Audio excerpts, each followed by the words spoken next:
the throw over the fence mentality and the MQL mentality, I think it's broken. I just think you have to have shared goals. Hey, look, at the end of the day, like the thing we're trying to do is drive revenue. And I still to this day look for marketing folks who think that way, because if they don't, it's really easy to become adversarial with sales and do the finger pointing thing. And so that relationship, in my opinion, is what either allows you to succeed or to fail. I met Nico Dato when he was an executive VP of marketing at Podium. When he joined Podium in 2015 as their 7th employee, they were a review platform for SMBs. At the time, they had under $1 million in revenue, and their best growth channel was knocking on doors. Over a 7-year period, Nico helped grow Podium to a multi-product lead conversion platform with over $100 million in revenue. Welcome to Grow and Tell, the show where revenue leaders tell the growth stories behind successful companies. I'm your host, Alex Krakov. Grow and tell, grow and tell.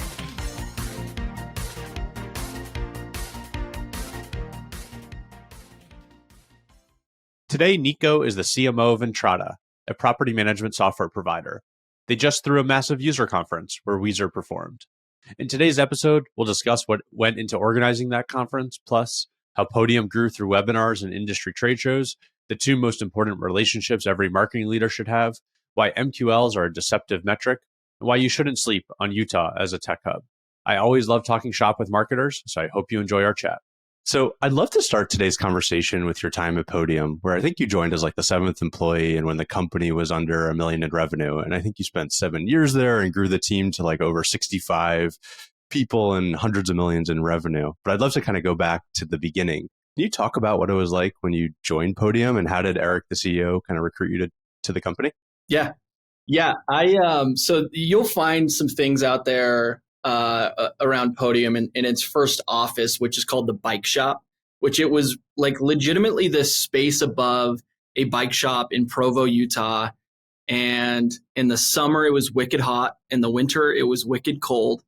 And most of the best stories around the early days of Podium kind of come from this office, which is where we like initially got to, probably 15, 20, 30 employees before we finally moved. But maybe backing up a little bit, I'd been working for another software company here in Utah, and I'd gotten some outreach from a local venture firm, which is now Album Ventures. Sid Cromanhook had reached out and was like, "Hey, I know you don't know me, but I've got this company. They're called Rep Drive. That's what they were called at the time.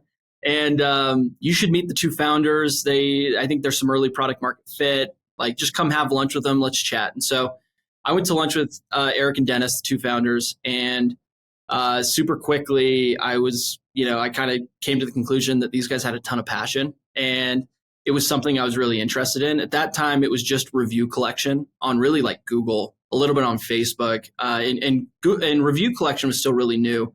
So it was kind of a trending area, if you will. But so I joined as the seventh employee, first marketing person. When I came on, Eric was like, "Hey, we've been selling this thing door to door, and we think that is like really inefficient. We think we can sell this over the phone. We know a lot of other software companies have done it. Can you help us just figure out how to get leads and start selling those leads?" So that's kind of like how it all started. And so how did you do that? How did you go about kind of like in those really early days, like he presents you with this thorny problem of, all right, go bring in a bunch of leads. And there's so many different marketing channels, so many different places to start. Like, where did you start? So where I started there was really around in a few places. The first one was around email marketing, which I still believe pretty heavily in today. And what we did was a really, really targeted approach. I literally would go into Zoom Info. I had an SDR who had just been hired about the same time I was hired. I'd build a list of like 30 people, and they were like dentists or car shop, like tire shop owners or car dealership GMs.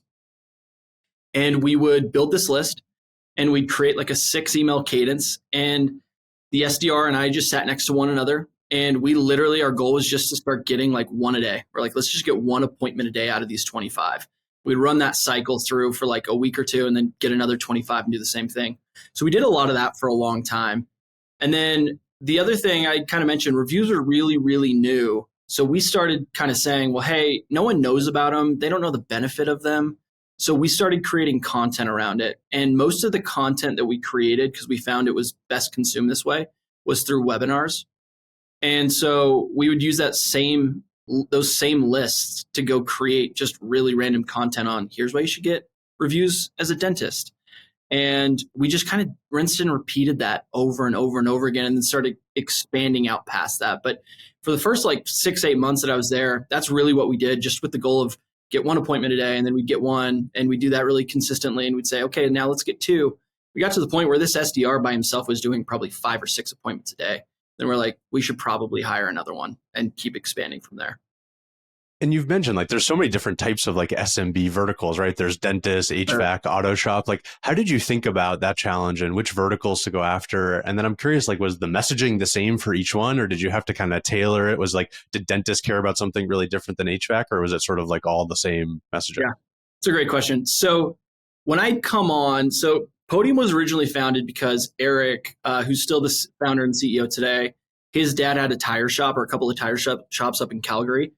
And that is where they originally found some traction, was with tire shops. And then they found a little bit of traction with dentists and a little bit of traction with auto dealers, but not significant anywhere. And so we kind of had that baseline to start working from. And then we just started going deeper on what each industry cared about. And what we actually found is probably 60 to 70% of what they cared about was the same, which is, hey, look, like, this is my livelihood. Like, I need to make more money, which means I need more customers, or I need like great feedback around these customers. And that was like, issue number one that they were trying to solve for. And then from there, probably the remainder, like remaining 40 or 50% was kind of odds and ends that were industry specific. So like for auto dealers, they would say, hey, we actually care about a ton of the feedback within the review, because we have like 12 sales reps. I don't know everything they're doing. And obviously this is before Gong. This is before all these other sales tools that who knows if they've made their way there, but it was like a way for them to check in on their sales reps, right? So it really did differ by industry on kind of the long tail of the benefit, but the core benefit was, how do we just get more customers? And we would create, webinars that were geared right toward a dentist and right toward an auto dealer. We did that at the very beginning. And even as we expanded years later, we still had what we called vertical marketing managers. And those folks were really focused on a single vertical and knowing that vertical and tailoring messaging to that vertical and, doing channel optimization around that vertical. So the vertical thing never really left. Very cool. Very cool. And then like, how long did that kind of outbound plus webinar strategy last? And I'm curious, like, what the next evolution looked like. Cause I know like as the team grew, you kind of expanded into more like proper revenue marketing and different channels. Like, when did you kind of start to make that shift and test other channels? So again, I've been gone from Podium now for like a year and a half, almost 2 years, but I do know they still use some of those same channels that we used back then. So it never really died down. I think that was one of the secrets of Podium, is we just didn't have any ego around using what was really cool and trendy. We were kind of like, hey, look, at the end of the day, it's pretty simple. Like, all of us get our paychecks and get bonuses if we get more people coming into the funnel and buying our product. So we kept it super, super simple. But that core strategy that I kind of discussed, we probably did that really heavily for a year and a half to 2 years. And then we kind of got that motion down. And I actually remember hiring someone. I think we were actually going through Y Combinator. So I might have actually hired them in year one. I remember hiring someone and saying, hey, this is the motion. It works really well. I just need you to take this. And they're like, perfect. They did that. And then we went and hired someone else to come and start doing, digital ads and all of that. So we started expanding out past that probably about a year and a half after. Another thing that we did that became a really great program for us, and back to the like kind of unsexy activity, was trade shows. Like, by the time I left Podium, we were doing like 350 trade shows a year. Damn. And like, yeah, it was crazy. And not all of them, actually like 95% of them were like dinky little 10 by 10s at like the Minnesota Dental Minnesota Dental Association.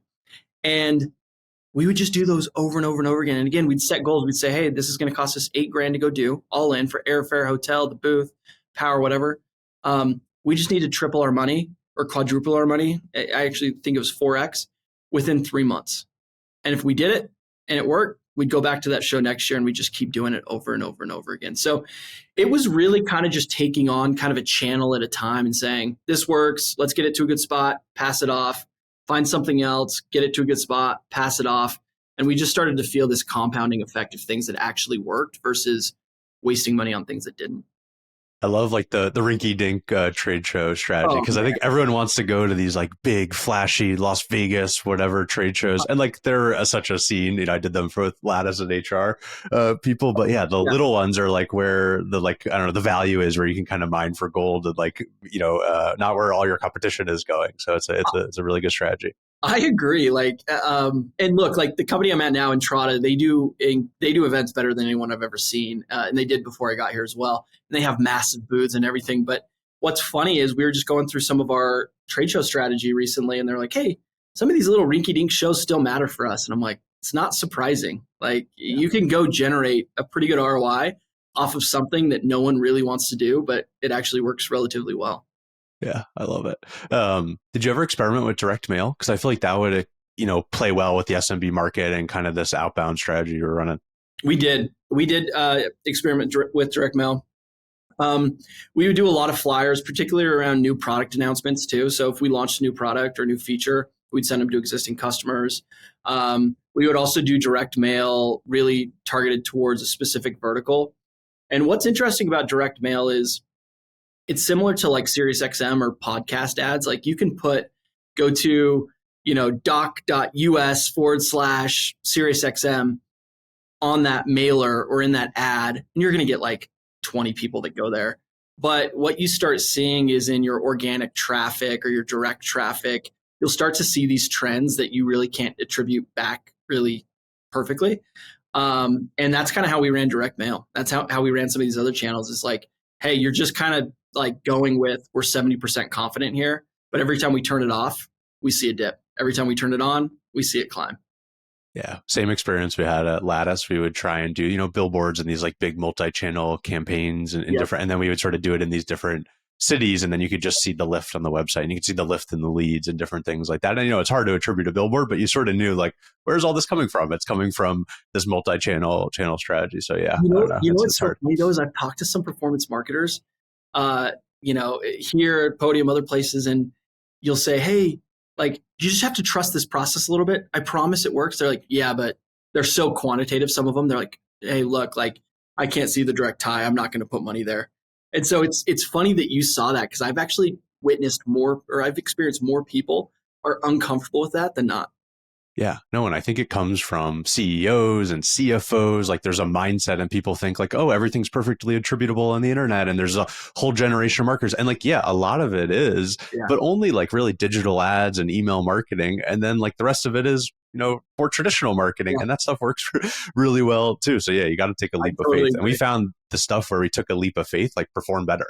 It was way less transactional. There was way more like leverage in the marketing spend. And it was things that like helped everything across the funnel, not just like getting one, shitty Google ads lead, Yeah, I totally agree. What on this topic, like, so you invested a pretty good amount, I think, into radio and podcast ads, right? Like, so you're pretty confident, like they worked. And I guess, I don't know, what was your strategy behind that? Yeah, they did. Podcast ads, we were far more targeted with. So there are a bunch of niche podcasts that have like, I don't know, maybe a couple thousand followers max, maybe even in the hundreds sometimes. And it might be a dental podcast or whatever it may be. And we would go to them and just be like, hey, we'll just give you like $1,000. Like if you'll let us sponsor all of your ads for the next month. They'd be like, great, perfect. This is our side gig. So we'll do that all day. So on the podcast side, we were much more targeted. Like we weren't going after the Smartless of the world or Bill Simmons. Like those cost, quite a bit of money. And we just weren't comfortable with that. So we went far more targeted.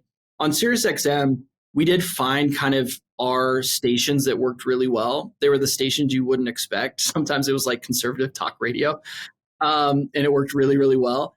And that was one of those things where we'd throw up a landing page with like / whatever, and we'd get like 10 leads from it, but it would have run for like 3 months. But we'd look at the traffic, and my head of revenue marketing, who's with me at Entrata now, he would be like, trust me, it's working. I can't tell you exactly how much we're getting, but it's working. And we just did that over and over and over again and took the leap of faith initially, and it ended up working out. Love to switch gears a little bit and talk about kind of building the marketing team. Cause you went from a team of one and then it ended up kind of somewhere around 65 people. Yeah. Like what were kind of those first few hires that you made? Maybe we'll start there. So I had mentioned email marketing and webinars were really useful for us in the very beginning. So I just went and basically hired people who could take this thing that I had built a V1 of and said, can you build a V2 and then a V3 and then a V4? And then just kind of let them own that thing. So the first person I actually hired was a content marketer. He's also with me today at Entrata. And he just focused on webinars. He just like made the webinar process and strategy and content really, really good. And then the second hire I made was a junior demand marketer who did a lot of the email marketing. And that person kind of took that and ran with it. And then I'd mentioned that we started finding success from trade shows. So I went and hired someone to come in and run the trade show strategy for us. And then at that point, I kind of had 3 people doing these really focused channel work. And I went and hired a director or head of revenue marketing. And that one was a bit more opportunistic. I probably wouldn't have hired him or that position normally, but he was someone who showed up and was like, I love what you guys are doing. He'd already had a couple exits himself as a founder. I was like, I don't want this job. I don't want the head of marketing job. I just want to come in and have an impact. So I hired him and kind of just let him run as well. And then he started building out that demand team. It was around that time when I hired my first designer, and that first designer kind of was the only designer for another year or so. And it really took until maybe year 3 or 4 for us to start building out individual functions and adding product marketing and adding copywriters and adding videographers and all of that. And so we kept it really, really tight and really scrappy for the first probably 2.5, 3 years of my time there, even though we were growing really quickly. And by the time you left, like what was kind of the department structure? Like who were maybe like your lieutenants under you and those sort of team leads? What did that look like? Yeah. So I had a revenue marketing, a VP of revenue marketing. I had a VP of product marketing. I had a VP of social and comms. We kind of merged those two together. I had a creative director, and I had a project manager who reported to me. I never really wanted that role to report into an individual function because I felt like the kind of like Switzerland scenario of a project manager reporting into me kept everything true. And then I'm trying to think if I had anything else past that. I had about 5 or 6 people, but that was kind of the main structures. And we kept it that way most of the time. I mean, we had a brand function, we had a product marketing function, revenue marketing function, social and comms. And events. Events was the other one that reported into me. Makes sense. Yeah. And then what was your relationship like with the sales team? You mentioned a little bit early on how you were like pairing up with the SDRs, but like, yeah, how did marketing collaborate with sales? And yeah, what did that kind of look like? So it obviously evolved over time. I personally, to this day, think the 2 most important partnerships a head of marketing can have is the head of product and the head of sales. Like hands down, those are the 2 most important relationships. And I was really lucky at Podium. Our head of sales, he's still there. His name's Than Hancock. He's amazing. He and I had a really good relationship. We still do. We text all the time. And we basically had said like, hey, look, we're in this together. If we had a revenue goal on an annual basis, how Eric, our CEO, would split it up is basically like, hey, Nico, you're responsible for 50% of the revenue coming in through inbound channels or some of the outbound channels. And then Than, you're responsible for the other 50% or whatever that breakdown was. And so Than and I really kind of made sure that we had a really strong relationship. We were really collaborative. We were chasing the same goals. And then the people underneath us, our +1s and then +2s and +3s were really tight as well. And it's something that, you can't just force it to happen. Like you got to find people who want to be revenue focused. And, you and I talked about this. I remember like years ago at at that dinner that you, Eric, Jack, and I went to. And we just said like, hey, look, at the end of the day, like the thing we're trying to do is drive revenue. And I still to this day look for marketing folks who think that way. Because if they don't, it's really easy to become adversarial with sales and do the finger pointing thing. And so that relationship, in my opinion, is what either allows you to succeed or to fail. Yeah, the way I think about it is just one team, one dream. You're not here just to drive MQLs or whatever made up, metric you want. It's like about growing a business and revenue, and you should all be incentivized at the end of the day to do that. And that's, the nice part about startup equity and all that stuff is you should be there to kind of grow this big business. So yeah, I don't know. It blows my mind when people don't think about marketing from a revenue perspective, which is, I think you'd be shocked though. There's so many, like I do a fair amount of advising, like someone will pull me in and I'll go talk to the head of marketing or the sales and I'm like, hey, do you work with each other? And they're like, no, not really. Like they provide us MQLs. I'm like, well, that's part of the issue is like the throw over the fence mentality is totally broken. Yeah. And so you have to align those goals. We did that too. I'm sure you did something similar at Lattice, but like my marketing folks on the revenue side, they were gold and comped off of accepted opportunities, like opportunities created, because the MQL metric is just it's not a real metric in my opinion. Like it's a leading it's very subjective. Yeah. Yeah. But it's subjective. So it's like, okay, what are those steps that allow us to create predictability and conversion rates down the funnel?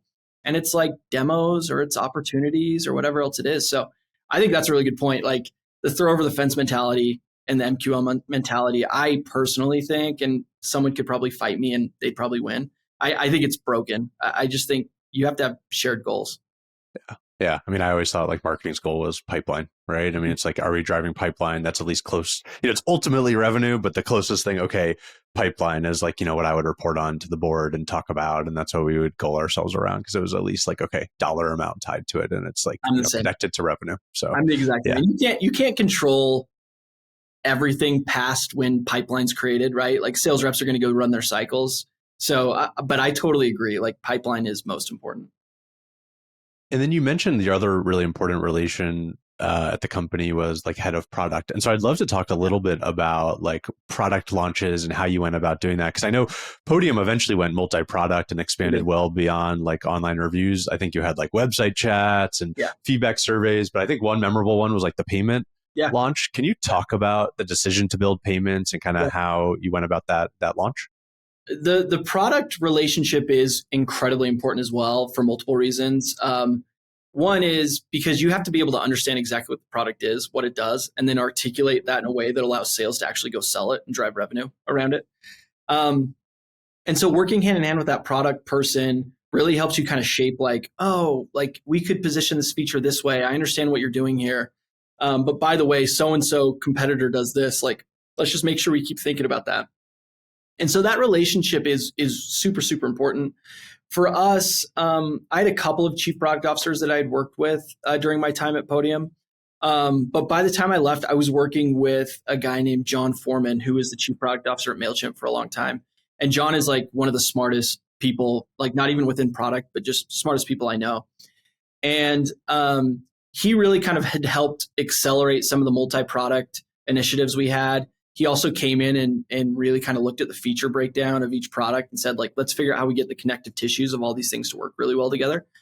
And, to your point, we'd initially jumped from reviews to website chat. It was the web chat product. And that launch, I guess, backing up a second, going multi-product is super hard.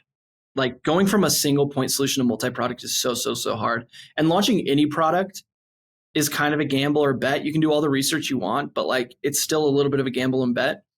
We had gotten really fortunate with website chat. It had done really well and it's a really popular product today. Like I bet if you go to a bunch of auto dealers sites or dental sites or tire shop sites or furniture stores online, you'll see Podium. Like you'll see it on some decent percentage of it. So we had done really well there. And then, after we'd done that launch, we'd said, okay, so what else do some of these business owners need? And one of the things we had thought was, well, hey, a lot of these people are using really archaic payment systems. And they're like, if you go into a tire shop, for example, they're using like a really shitty old credit card machine that they've probably had for like 10 years that some door-to-door person came in and sold them. And they haven't thought twice about it. It's not integrated into anything. printing off on a piece of paper. They then have to take that and go input the numbers into whatever, CRM they're using. And so we'd said, we think we can make that process a lot smoother. We also think that there's adjacencies with things like review generation. So being able to send out a review invite after a credit card swiped or something like that, right? And so there were a lot of different connective tissues for us to decide to launch payments. And it was a really hard launch, but a really successful and satisfying launch because payments is a whole nother beast. It's not like you're dealing with a lot of different pieces that you've never dealt with before. But for me, it's one of the most satisfying launches I've had because it was so hard and it's such a beast to launch a product like that. And so what goes into that launch? Like who's leading it? Is it just a product marketing manager? And then like, how do you think about like, even approaching a launch? Yeah. It's definitely not one person. It's a team. So we had like a product person who was kind of a specialist on the payment side. That person kind of, helped obviously lead the technical charge. We had a product marketing manager who was tied in with that person during the entire development lifecycle. We had, obviously a chief product officer who was incredibly involved. We had sales folks who were trying to understand, okay, like this might slow down our sales cycle a little bit. How do we make it a no-brainer? And I think that's actually the secret to a launch is you can't just like go build this thing in a silo on the product side or product marketing side and be like, okay, cool, here's this thing. Good luck. We'll do like an hour-long training. Go sell it. It's a very iterative process. And I think, you've probably heard a ton about like painted door tests of saying like, we're going to go just like test this thing even before maybe it's a real thing. That's something we did a lot of, which was, hey, if we had this thing, here's what it could do. How do you think about it? And it's not just product people on those calls. It's sales folks, it's marketing folks. And we're really starting to understand early on in the product development lifecycle what this looks like. And then that ends up allowing everyone to kind of come along on the journey and craft it together versus like making this thing and handing it over. Does that make sense? Yep. No, totally. And it's a really important point. And I think of like all the big launches at Lattice, I like to think we got right where it was like, okay, we did what you described, but there was definitely so many little features wherever where it was like tossed over the fence to the sales team. It's like, go sell this. This is how it works now. And it's like, you needed to like have a much better process of getting buy-in and enablement and education. Cause it's hard for sales folks to change their script and to change the positioning and to change all that stuff. It's way easier said than done. So, well, you're better than me. I definitely did not nail every launch. I screwed up far more than I did anything right. But I agree with you. Like sales folks, it is hard. They get in a cadence. You'll get, your very best sales rep and, a sales leader will come in and be like, okay, everyone, we're going to watch how this sales rep does a demo because they're crushing all of you. Let's figure out how we emulate it. And what you'll find is like, they just have emotion. It's such emotion. Like that talk track is 95% the same every time. So the second you just go like plop in a new product and it's like, hey, and by the way, we need like $1 million of this in revenue by the end of the quarter, that just throws even the best sales rep completely off.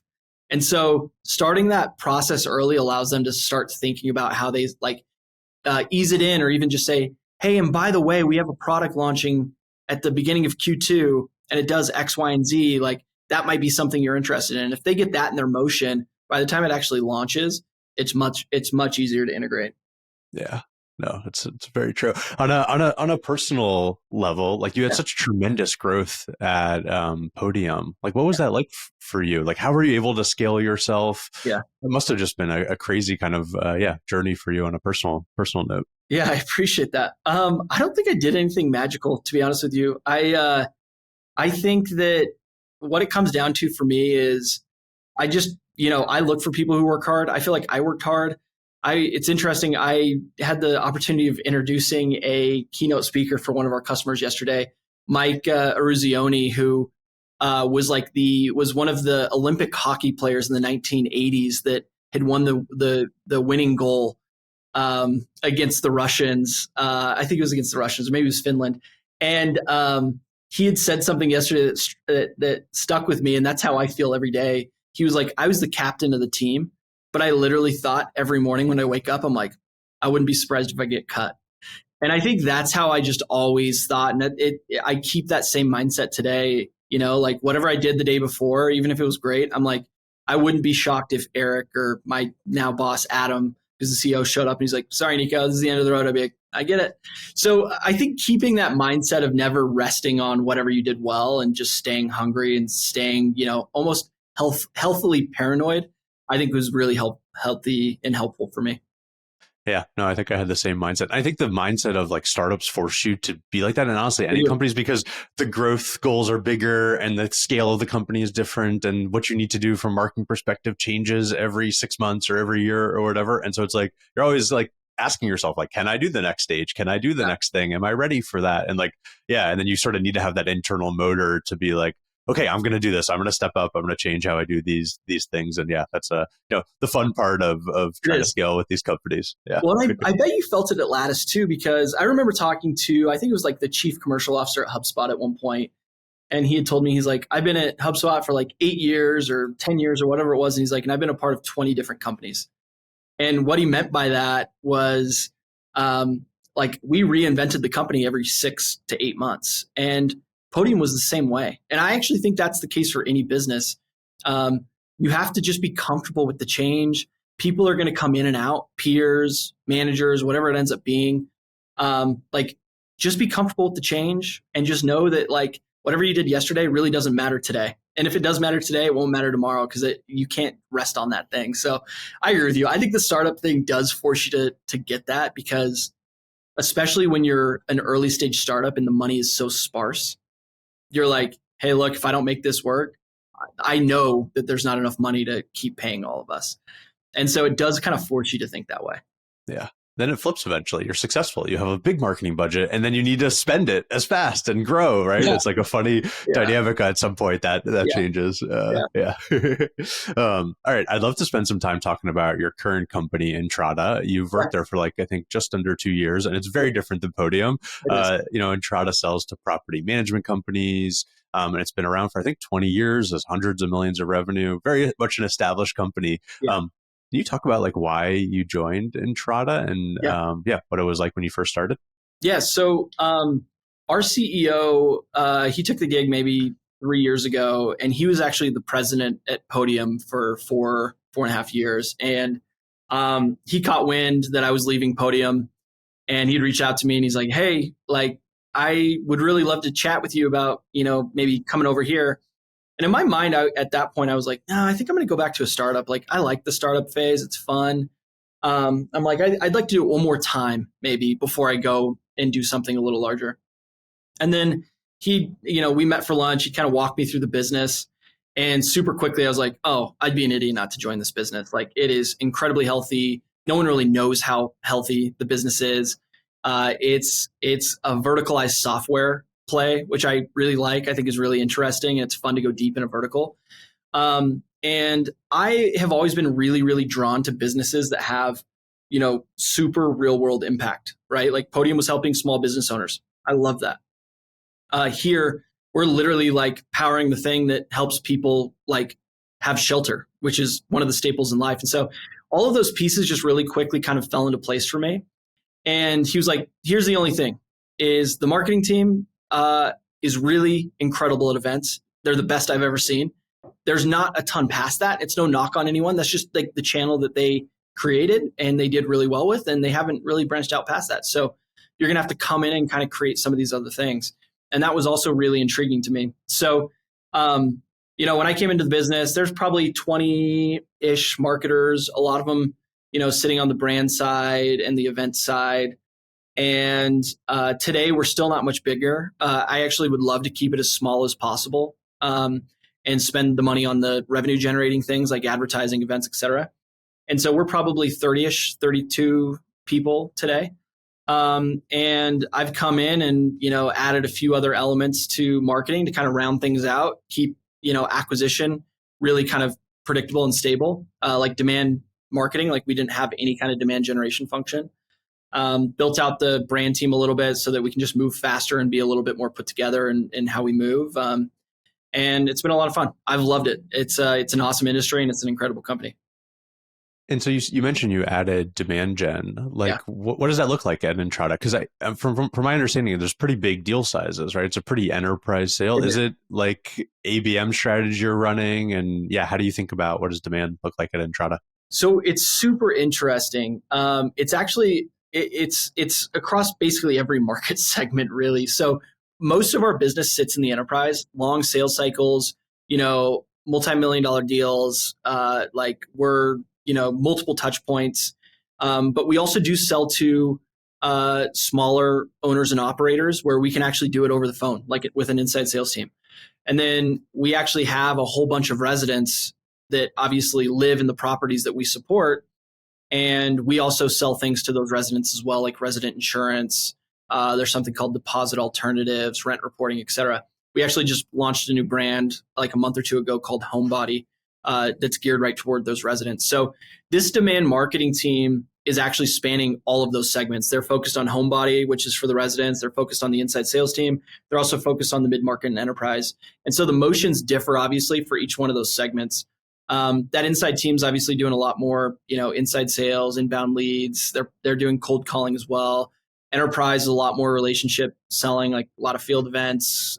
Still doing a lot of like true enterprise type content. Like we just launched a Forrester report a month or so ago. And then on the Homebody side for residents, it's a lot of what you'd expect: direct mail, digital advertising, kind of all of that. So it really kind of spans the whole market, if you will. And you joined this company with an established marketing team who's mainly focused on events, which I want to talk about in a second. Like, how did you go about building trust within the team and adding these different programs into the mix? And yeah, how did you think about that? Because that must be pretty intimidating where there's just like a bunch of humans who've been doing marketing a while. And it's like, okay, I'm the new boss. We're going to change how you approach it. How did you approach that challenge? It's hard. It really is hard, candidly. It's gotten easier, obviously, but it was really hard. I think there are a few elements to it. The first is we have a really great executive team who I think some of those people had come in before me and retrofitted some of the areas to which they felt really good about, right? Like I have some great people around me. Like Jason Taylor was our CTO at Podium. He's kind of a long tenured CTO. He's the CTO here. Our chief product officer, Catherine Wong, was at Domo and then Adobe and Omniture, and she has done amazing things. Our CFO is at Pluralsight, Skull Candy, et cetera. So we've had really great people who've come in and done it. So I think for some of my people, they were like, okay, this is just marketing's time. Like we're going to go do what others have done. I also think I got really lucky because I walked into a handful of direct reports that were really great at what they did. Like my head of events, she's incredible. My creative director, incredible. My head of product marketing, incredible. So they did make it easier. With that said, there was still a lot of work to do around saying, here's why we're going to do this and here's why it's going to make your life easier, or here's what the impact is going to be. The thing I always go back to is the shared common goal, which is revenue. And I think that makes it super easy. So when I came in, I just said, hey, look, like we don't know exactly where our revenue is coming from. So we're going to put in place attribution. We are lumpy quarter over quarter. Like that's not fair for the sales team. That sucks for predictability. We need to figure out how to smooth this out. And so I just kind of explain these things, and they're super smart, ambitious people. And they're like, okay, let's do it. So while it was really hard to get in place, I feel like I was fortunate. I had a team who was really receptive to it. Yeah. So it sounds like you really just showed your thinking around why you're making all these decisions, be super transparent, explain how it's going to impact the business. And then obviously that kind of builds trust and then get everyone on board. Yeah. And then I think that showing the quick results are really important. Like I talk to my team about this a lot. Like you have to do a little bit of internal marketing as well to be like, we did this field event. Look what it generated. Like we wouldn't have gotten that otherwise. We should do that again. And so just like showing those wins and the momentum, I think matter a ton too. And, for any of the haters, if there were any, I'm sure there were, but there are everywhere. They look at that and they're like, how do I argue with, $30 million in pipeline? Like, yeah, obviously we keep doing that. So I think you're right. Showing thinking, but also showing results are kind of like the 1-2 punch that you need to use. And so you've mentioned, Entrata's longtime focus for marketing was around events, both smaller kind of field events and larger, user conferences. And I think it was last month you did your Entrata Summit conference, which is like your big conference. Can you take us kind of behind the scenes of creating a giant user conference like that? Like what are the goals for it? What goes into it? How do you think about it? It's a beast. It is. It is a big undertaking. So we wrapped up about a month ago, and I literally have a call in like 2 hours with my head of events to start booking talent for next year, and start putting in the tent poles. And we've already booked the venue that we're going to be at for the next 2 years. Like it takes a lot of planning. Like that just goes to show, like it never really stops. You finish and then you start back up. So it's a lot. With that said, like, again, a really great team who's doing like 95% of the lifting. I'm just able to come in and poke holes and say, I don't think this is going to work, or this is how we should think about this thing. But yeah, it's tough. I think for us, we try to have a blend of it being entertaining, fun, and educational. And so we have a lot of really great keynote speakers every single year. Like this year, we had Maverick Carter, who's LeBron James' like business partner and childhood best friend. We had Rashida Jones. We had Shay McGee. We had Nate Bargatze, the comedian, one night for entertainment. We had Weezer perform. So we really like focus on the entertainment side. But then on the flip side, we have a ton of breakout sessions that are really focused around the educational aspects. And I think it's a combination of our team, whether it be product folks, product marketers, whoever it is, running sessions. We have customer-led sessions. Silver Lake is one of our big investors, and they have a really great AI team. And so we had one of their operating partners on the AI side come to a session, which was really popular. But we really try to find a balance between the two. But it also takes a village. Like it's our weekly meeting around summit planning leading up to it for like the 3 or 4 months leading up to it is like honestly 25, 30 people, because there's so many different moving pieces to make it work really, really well. But at the end, it's super worth it. It's really fun to see the result. And I'm curious, like, how many people attended the event? But then you mentioned the results too. Like, is it mainly for like customers to get them to love your brand more and to keep spending with you, or is it mainly to attract, new prospects, or is it a mix? Like, how do you sort of think about the relationship between those two audiences? It's both. It's for sure both. There's a kind of like legendary executive here in the Utah area. Her name's Corinne Clark, and I remember her telling me at one point, she's like, conferences are so funny because you're literally like, hey, why don't you buy a ticket from me, pay for your airfare, pay for your hotel to come and let us just entertain you and tell you about new things that are going on within the business. And so I think for us, like that's similar to how we've kind of structured these events is we're like, hey, look, like if you're invested in us and you want to understand what we're doing and what we're putting out there and you want to learn about how people are using our system, we'd love to have you. If you do that, we're going to make it really useful for you. On the flip side, like for prospective customers, we want them to come and get a sense for us as a business, talk to our customers, see how much they love us. And we want them there as well. So it's really kind of a mix of the two.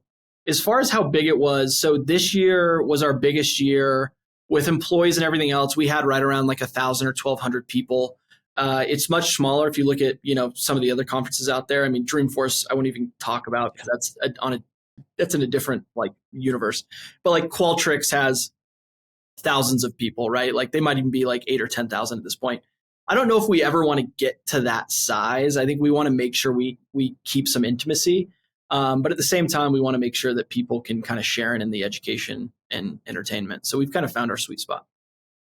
And how do you think about enabling the sales team around these events? Like, are they trying to set up meetings around the event, or are they just sort of there as a friendly face, like to try to sell the product? How do you think about that? Yeah, they're for sure setting up meetings. They're having meetings. They're discussing. They're doing like account reviews. They're talking about new products, et cetera. We also going into Summit. That's where we're launching a lot of new products and features, or announcing them, right, and saying that they're coming in a certain time frame. So we're equipping them to be able to talk to those things. But fortunately, Entrata is so funny. Our sales team is really incredible. A lot of them have been in the industry for a decade, 2, 3 decades, and so they have incredible relationships. They love our customers more than any other company I've ever seen, and so a lot of it for them is, hey, we just want to see these people. We haven't seen them in a little while. We want to chat with them and just keep building that relationship. And what comes from that is, ideally more revenue. But at the same time, even if it's not, like we want to make sure they're happy and they're okay and they're good. So We do a lot of enabling, but candidly, like they are so self-sufficient and know what they want to get out of it that it makes it a lot easier than might be normal. That's awesome. That's really Yeah. nice to have like salespeople who authentically have real relationships and deep understanding of an industry. That must be It's so unbelievable. valuable to the company. Yeah. Oh, it's unbelievable. Like that was actually the biggest surprise to me as I came into Entrata, and the average tenure of an employee is like got to be 2 to 3 times what the average software tenure is. And all of these people like literally know every customer, everything about them. They love them. It's pretty fun to watch. And what does Entrata's field event program look like? Like all the smaller events? Do you have a sense of like the volume you're doing, and maybe like how do you think about the types and mix of these different events? It's evolving right now, to be candid. I mean, last year was our first full year of really doing like a full field event strategy. And, it's ranging from everything to a baseball game to the Masters to we did F1 in Austin last week to the US Open, whatever it ends up being. So it really is kind of a broad spectrum. Again, for me, it always comes back to cost, which is how much are we spending at one of these events and what's the estimated payback and what's the payback period. And I think that's the evolving piece for us is our sales cycles are long. So we've kind of gone through the first phase or wave of doing a bunch of them. And we're going to start to watch how that converts over the next couple of months. And then we'll continue to re-up on the things that work and kind of cut out the things that don't work. But yeah, it's a pretty wide spectrum of things that we're doing, dinners, sports events, musicals, whatever it ends up being. Awesome. Yeah. I'd love to end today's conversation talking about the Utah tech scene. So you grew up in Utah and spent your career working for Utah tech companies. And now you have a podcast, I think the Fourth Node podcast that talks about Utah businesses. Shout out. Go listen to it.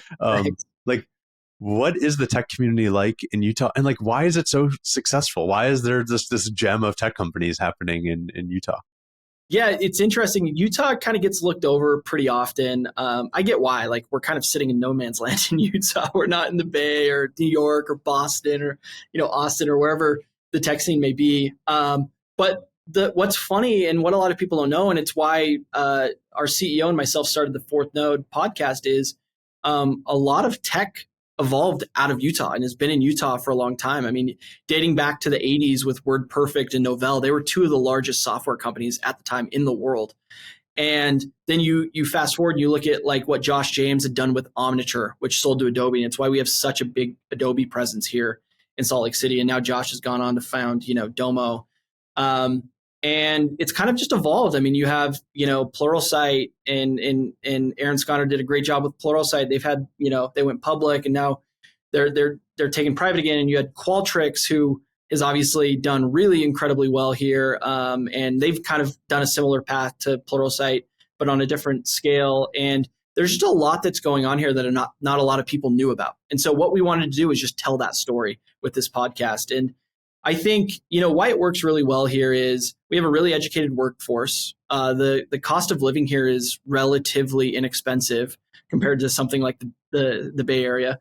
And we have a bunch of really great go-to-market functions here in Utah. And so, you build a great product, and we have a lot of great technical people here, and then you have to go sell that product. And we have a lot of really great go-to-market here, people here. And we're even seeing a ton of companies outside the state bring people in just for the go-to-market function. And it's really fun to see. And we just kind of want to document the history and kind of the momentum of the state. Yeah, it's really cool to see like how startup ecosystems develop, and you just need a couple big outcomes, couple big companies that are successful to kind of show the way to develop talent. And then those people go on to start companies and do other things. And yeah, I mean, that's what makes the Bay Area so special, but it's really cool to see it happening in places like Utah too. Yeah, no, I appreciate that. It's definitely on a different scale, but I think we're making waves, which is fun. And, you look at people like Ryan Smith, who founded Qualtrics, and I think he still might be the chairman, but now he bought the Utah Jazz, and he's really like focusing on cultivating things at a more national level, which I think is cool. But it'll be interesting to see how it kind of scales over the next 5 to 10 years. Well, thank you so much for the conversation and time today, Nico. If people want to follow up with questions, where's the best place to find you? Are you active on LinkedIn or somewhere else? I'm somewhat active on LinkedIn, and that's about it. I'm the worst tweeter on earth, so you can go follow me on Twitter, but you'll probably not get anything from me. So yeah, LinkedIn's great. I'm fairly active there. Awesome. Well, thank you so much, Nico. Thanks, Alex. That's a wrap on another episode of Grow and Tell.